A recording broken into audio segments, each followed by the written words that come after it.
Саламатсыздар урматтуу окуучулар. Силер менен кезектеги физика телесабагынан жолугушуп отурабыз. Анда эмесе бүгүнкү сабагыбызды баштайлы. Жана сабагыбыздын темасы абанын нымдуулугу деп аталмакчы. Сабактын жүрүшүндө балдар. Абанын нымдуулугу жөнүндө кеңири түшүнүк аласыңар.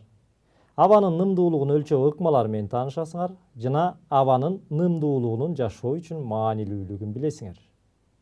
Ушундай эле сабакта кездешүү үчүн негизги түшүнүктөрдү айта кетели. Булар абсолюттук нымдуулук, парциалдык басым, салыштырма нымдуулук, шүйдүрүм чекити жана психрометр. Дегиле балдар, жер шары 70,8% суудан турары бизге белгилүү. Анын ичинде океандар 360 миллион километр квадрат аянтты ээлесе, муз 16,3 миллион километр квадрат аянтты ээлейт экен. Ал эми көл дарыялар 2,3 миллион километр квадрат аянтты ээлесе, саз жана нымдуу жерлер 3 миллион километр квадрат аянтты ээлейт экен. Демек балдар, биз ушунун негизинде жердин 4/3 бөлүгү суудан турат десек болот экен. Айтып атканыбыздын себеби мына ушул суулар күндүн ысыгынын натыйжасында бууланып чыгып, жана абанын жогорку катмарларына барганда ал кайрадан конденсацияланып, кайра кристалдашып, мисалы тоонун башына барганда жамгыр, кар түрүндө кайра жерге түшүп, кайрадан суу бууланып, кыскасы ушул жаратылыштагы суунун айлануу циклын билебиз. Демек мунун баарысы ушул жердин атмосферасында суу бууларынын кандайдыр бир деңгээлде болушунан кабар берет. Мына ошол балдар, суу бууларынын атмосферадагы болушу абанын нымдуулугун түшүндүрөт экен балдар. Демек, абанын нымдуулугу деп балдар, биз жердин атмосферасындагы суу бууларынын өлчөмү мүнөздөүчү чоңдукту айтат экенбиз. Абанын нымдуулугу жөнүндө сөз кылууда биз аны мүнөздөүчү 3 түшүнүк менен тааныша кетели. Алар: биринчиси парциалдык басым, экинчиси салыштырма нымдуулук жана үчүнчүсү шүйдүрүм чекити. Мына эми ушул 3 түшүнүккө ар бирине кыскача токтоло кетели. Биринчиси парциалдык басым же абсолюттук нымдуулук дегенибиз эмне экен? Демек, абанын 1 метр куб көлөмүндөгү суу бууларынын саны менен өлчөнүүчү чоңдук абанын абсолюттук нымдуулугу. Ал эми ошол буунун басымы парциалдык басым деп аталат экен.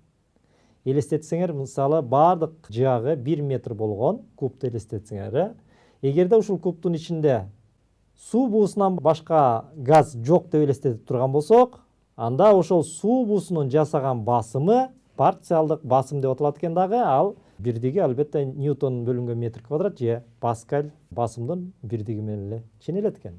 Бул бир. Экинчи түшүнүк бул биз айтып кеткендей абанын салыштырма нымдуулугу. Дегиле абанын нымдуулугу жөнүндө сөз кылганда биз мына ушул абанын салыштырма нымдуулугун көрсөткүчүн айтат экенбиз. Демек, берилген температурада абада кармалган буунун парциалдык басымынын каныккан буунун басымына болгон катышы абанын салыштырма нымдуулугу деп аталат экен. Демек, формула боюнча бул абанын салыштырма нымдуулугу гректин фи тамгасы менен белгиленет дагы. Формуласы фи барабар П бөлүнгөн П-нөлүнчү көбөйтүлгөн 100%.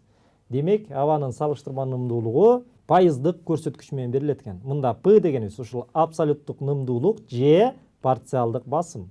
Ал эми П-нөлүнчү дегенибиз каныккан буунун басымы экен. Ошондой эле балдар, абанын салыштырма нымдуулугунун дагы бир формуласы фи барабар ро бөлүнгөн ро-нөлүнчү көбөйтүлгөн 100% деген формула менен да эсептейт экенбиз.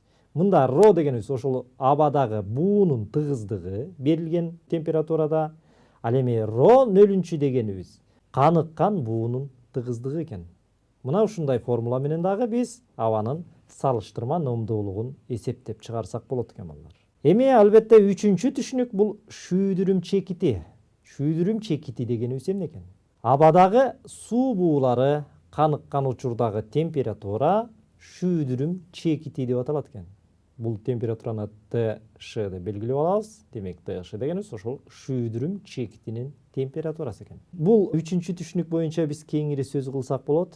Мисалы, шүйдүрүм чекити деген эмне үчүн дубалдарда ным басып бурчтарынан башталат, силер билсеңер, көгөрүп кеткен себебин түшүндүрөт.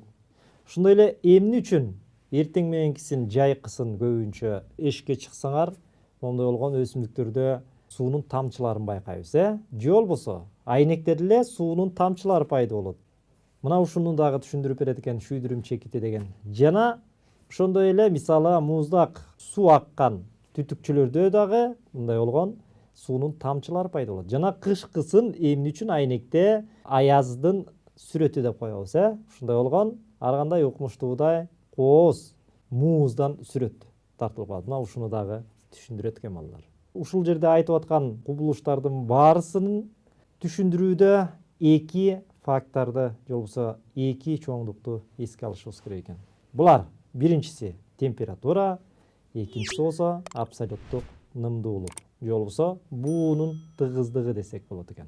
Демек, ушул суу буусунун тыгыздыгы албетте абанын кандайдыр бир көлөмүндө же болбосо 1 метр куб абада бир нече грамм суу буусу болушу мүмкүн. Демек, мында биз айтат экенбиз, абанын нымдуулугу 10 грамм метр куб же болбосо буунун тыгыздыгы, ошол суу буусунун абадагы тыгыздыгы 10 грамм метр куб. 1 метр кубта мисалы 10 грамм суу буусу болушу мүмкүн деп. Ошондой эле 100 грамм суу буусу болушу мүмкүн. Демек, биринчиге караганда экинчидеги суунун буусунун тыгыздыгы албетте жогору. Же болбосо 1000 грамм метр куб же 1500 грамм метр куб болушу мүмкүн. Бирок ушинтип эле көп болуп кете бериши мүмкүнбү же анын чеги барбы деген суроо туулушу мүмкүн. Албетте, чеги болот экен. Качан ушул абадагы суу буусунун тыгыздыгы максималдуу чекте болот экен. Андан ары башкача айтканда тыгыздыгы жогорулабайт турган. Бул чек балдар каныккан буунун тыгыздыгы деп аталат экен. Аны ро каныккан буу деп белгилейбиз. Бул дагы грамм метр куб менен белгиленет. Бул каныккан буунун тыгыздыгынан жогорку тыгыздыкта албетте абадагы буунун тыгыздыгы болбойт экен. Демек, көпчүлүк учурда нормалдуу шартта буунун тыгыздыгы каныккан буунун тыгыздыгынан кичине болот экен. Же болбосо кичине же барабар болушу мүмкүн. Бирок буунун тыгыздыгы, ошол абадагы суу буусунун тыгыздыгы каныккан буунун тыгыздыгынан чоң болушу мүмкүнбү деген суроо болушу мүмкүн. Көрсө, мындай болушу эч качан мүмкүн эмес экен. Анткени каныккан буунун тыгыздыгынан чоң буунун тыгыздыгы ал жерде болушу мүмкүн эмес экен. Мына балдар, ушул каныккан буунун тыгыздыгына чейинки тыгыздыкка келгендеги температура, башкача айтканда, суу буусунун абадагы тыгыздыгынын каныккан буунун тыгыздыгына барабар болгондогу температура шүйдүрүм чекити же болбосо ушул шүйдүрүм чекитинин температурасы деп аталат экен. Мисалга, ушул абсолюттук нымдуулук менен температуранын көз карандылыгынын графигин карап көрөлү. Мына силер көрүп тургандай, анын графиги ушундай формада болот экен. Бул жерде мисалга 25 градус Цельсияда абанын абсолюттук нымдуулугу 20 грамм метр куб дейли. Эгерде биз температураны төмөндөтө баштасак, эмне болот экен? Анда силер көрүп тургандай, сызыктын чегине чейинки жерде албетте абада суунун буусу кармалып турат экен. Бирок андан арыдагы температурасы төмөндөй баштаган болсо, анда ошол чектен ашкандан кийин суу буусу чогулуп, кайрадан конденсацияланып, сууга айланат экен. Демек, ушул чекит балдар шүйдүрүм чекити. Ал эми ушул жердеги температура биздин учурда мисалы үчүн болжол менен 18 градус Цельсия десек, 18 градус Цельсияда шүйдүрүм чекити орун алат экен балдар. Ал эми ошол шүйдүрүм чекитиндеги температурабыз 18 градус Цельсия экен. Бул температурадан өткөндө туман пайда болот дагы, суу буусу конденсацияланып, сууга айланат экен балдар. Температурабыз жогорулаган сайын ал жердеги абсолюттук нымдуулуктагы чоңойот экен. Мисалы 40 градус Цельсияда 55 грамм метр кубка барабар экен абсолюттук нымдуулук. Ал эми канчалык температура төмөндөгөн сайын абсолюттук нымдуулугубуз дагы азая баштайт экен балдар. Мындан балдар эмне деген жыйынтык чыгарабыз? Демек, табиятта байкалган туман кубулушу, ошондой эле айнектеги шүйдүрүмдүн же болбосо суу тамчыларынын пайда болушу дагы мына ушул шүйдүрүм чекитинен кийинки температуранын төмөндөшү менен түшүндүрүлөт экен балдар. Ушунун негизинде биз жогоруда айтып кеткен кубулуштарды түшүндүрсөк болот экен жана алардын алдын алсак болот. Кантип алдын алсак болот? Мисалы, бөлмөдө эмне үчүн нымдуулук басып, бубак басып көк болуп кетет? Силер байкасаңар, нымдуулук көбүнчө бурчтардан башталат. Демек, бөлмөдөгү температура бардык жерде бирдей эмес экен. Эгерде силер температураны өлчөп көрө тургансыңар, анда ошол бөлмөнүн бурчтарында температура башка жерлерге караганда төмөн экен. Ошондуктан дуал муздак болот дагы, конденсацияланышынын натыйжасында суунун тамчылары пайда болуп, албетте ал жер нымданып, анан жана айтып көгөрүп кеткендиги дагы ошондон. Мындан кутулуш үчүн албетте ошол дуалдардын бурчтарын көбүнчө жылуулашыбыз керек экен. Экинчиден, мисалы, суу түтүктөр, муздак суу түтүктөрүндө силер көрүп тургандай суунун тамчылары пайда болот. Муну кантип түшүндүрсөк болот? Бул деле муздак түтүктөр аркылуу суу өткөндө албетте суу ошол муздак түтүктү муздатат. Түтүктүн сыртында аба жылуу болгондуктан ал жерде муздак түтүктүн бетине келген аба, албетте абадагы суунун буулары конденсацияланып, ошондуктан муздак түтүктүн сыртында суунун тамчылары пайда болот экен. Мындан кутулуш үчүн бул түтүктөрдү дагы жылуулоо ыкмасы ишке ашат экен. Жана үчүнчүдөн, айнектерде пайда болгон муз сүрөттөр жана суу тамчылары. Булардан кутулуш үчүн албетте ошол айнектин астына жылуулук батареяларын жайгаштырышыбыз керек экен. Ошондой жол менен албетте айнектеги тамчылардан дагы кутулсак болот экен балдар. Деги эле абанын нымдуулугунан кутулуу үчүн негизги эки жолду колдонсок болот. Бул биринчиси жылуулоо жолу менен, экинчиси болсо шамалдатуу жолу менен. Башкача айтканда, мисалы, көбүнчө үйдүн жертөлөлөрү дагы ушинтип көгөрүп, көк жыттанып кетет. Мына ошол учурда ал жертөлөрдүн айнектерин ачып, айнек жок болсо айнек салып, кыскасы ал нымдуу абаны кургак аба менен сөзсүз түрдө алмаштырышыбыз керек экен балдар. Эми балдар, ушул айтылгандарды кичине бышыктоо максатында бир суроого жооп берели дагы, андан кийин сабагыбызды андан ары уланталы. Анда эмесе суроого көңүл бөлүп турам. Эмне үчүн муздаткычтан бөтөлкө сууну алып чыкканда анын бетинде суу тамчылары пайда болот? Биринчи, абадагы суу буусу бөтөлкөнүн муздак бетинен конденсацияланат. Экинчиси болсо, бөтөлкөнүн бетинде мурда эле суу тамчылары тоңуп турган, жылуу жерден ал эрийт. Мен оюмча бул суроого эле оңой жооп бердиңер болуш керек. Албетте туура жооп. Абадагы суу буусу бөтөлкөнүн муздак бетинен конденсацияланат экен. Биз жогоруда эле айтып кеттик бул жөнүндө. Эми ушул абанын нымдуулугун өлчөө үчүн кандай куралдар колдонулат экен балдар? Негизи азыркы кезде абанын нымдуулугун өлчөө үчүн гигрометрлер жана психрометрлер деп аталган куралдардын түрлөрү колдонулат. Гигрометр деген бул гректин гигрос деген сөзүнөн алынгандагы нымдуулук, метрео деген албетте өлчөм деген түшүндүрөт. Ал эми психрометр деген психрия деген бул муздак дегенди түшүндүрөт, ал эми метрео өлчөм. Демек бул эки түрдөгү приборлордун баарысы албетте эң негизги кызматы булардын ушул абанын нымдуулугун өлчөө болуп саналат экен. Албетте азыркы кезде гигрометрлердин дагы, психрометрлердин дагы түрлөрү абдан көп. Бирок ошондой болсо дагы кеңири колдонулган гигрометрдин жана психрометрдин иштөө принцибине токтоло кетели. Биринчи чачтуу же болбосо кылдуу гигрометр деп аталат. Бул кылдуу гигрометрдин иштөө принцибинин өзгөчөлүгү адамдын чачынын нымдуу абада жана кургак абадагы узундугунун өзгөрүшүнө негизделген экен балдар.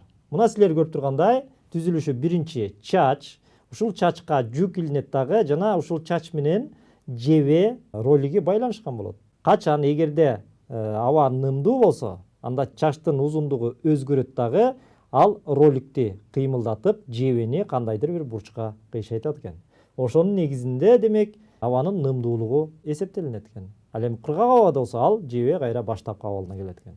Демек балдар, бул чачтуу же кылдуу гигрометр азыркы кезде 30%дан 80%га чейинки тактыкта ушул абанын нымдуулугун өлчөөгө жардам берет экен. Кийинкиси болсо Августтун психрометри деп аталат.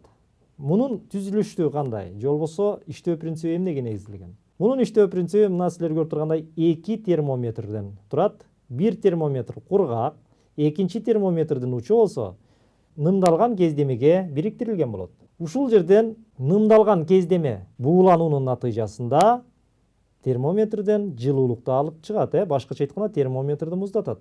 Жана кургак термометр менен нымдуу термометрдин ортосунда айырмачылык келип чыгат. Мына ушул айырмачылыктын негизинде балдар психрометрдик таблицанын жардамы менен абанын нымдуулугу өлчөнөт экен. Азыркы кезде абдан кеңири колдонулуп жүргөн мына ушул Августун психрометри деп коет. Ушул 2 термометрлүү психрометрлер кеңири колдонулат экен булар. Негизи мынакей ушул айырманы алгандан кийин психрометрик таблицанын жардамы менен мына биринчиден кургак жана нымдуу термометрлердин көрсөтүүлөрүнүн айырмасы боюнча сапчадан тандап аласыз. Мисалы ошол айырмасы 5 градус Цельсияны түзсө, ошол сапча менен кургак термометрдин көрсөтмөсүнүн сапчасын алабыз дагы ушул экөөнүн кесилиш чекитинде демек абанын нымдуулугун аныктай алат экенбиз балдар. Негизи абанын нымдуулугу биздин жашоо турмушубузда дагы чоң мааниге ээ, биздин эле эмес өсүмдүктөрдүн, жаныбарлардын дагы жашоо турмушубузда чоң мааниге ээ. Мисалы, нымдуулук аз болсо биздин дем алуубуз начарлайт. Мисалы, көбүнчө ар кандай оорулар менен жабыркаган кары-картаңдар үчүн абдан кыйын да бул. Мисалы, жайдын ысык күндөрү билебиз, аябай кургак болуп кеткенде дем алуубуз начарлап, кыскасы кыйын, көптөгөн оорулар күчөшү мүмкүн. Ошондой эле нымдуулук аз кезде албетте өсүмдүктөр да куурап, саргайып, кыскасы алардын дагы ар кандай зыяндуулукка учурашы мүмкүн. Ошондой эле нымдуулук көп болсо дагы зыян. Нымдуулук көп болсо да адамдын организми үчүн зыян. Ошондой эле биз көрүп тургандай жана үйдөгү нымдуулуктар, көгөрүп кетүүлөр, бул нымдуулуктарды мисалы музейлерде, китепканаларда абанын нымдуулугун абдан карап, ага байкоо жүргүзүш керек. Анткени мисалы китепканада нымдуулук көп болуп кетсе, анда китептер саргайып, көгөрүп, кыскасы китеп жарактан чыгышы мүмкүн. Ошондой эле тамак аш сактаган жерде дагы мисалы нымдуулукту туура өлчөмдө сакташ керек экен. Ал эми адам үчүн эң нормалдуу деген нымдуулук, салыштырма нымдуулук бул 30%дан бул төмөнкү чеги 60%га чейин экен. Мына ушул диапазондогу салыштырма нымдуулукта адам өзүн жакшы сезип, анын организми үчүн дагы эң пайдалуу болуп саналат экен балдар. Ал эми үйдөгү же болбосо бөлмөдөгү нымдуулукту кантип эсептейбиз деп силер суроо салып атсаңар керек, Аны эсептөө үчүн балдар өзүбүзчө психрометрди жасап алсак болот экен. Демек, үй шартында кантип психрометрди жасайбыз? Азыр болсо төмөнкү видео тасмадан ушул үй шартында психрометрди кантип жасоо боюнча тартибин көрөсүңөр жана ошону көрүп, ошол боюнча үйдөн өзүңөр жасасаңар болот экен. Анда эмесе тасмага көңүлүңөрдү бурам.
Мына балдар, ушундай жол менен биз оңой эле психрометрди жасап, жана үй бөлмөбүздөгү ушул абанын нымдуулугун текшерип, аны оптималдуу нымдуулукка чейин алып келүүгө аракет кылышыбыз керек экен.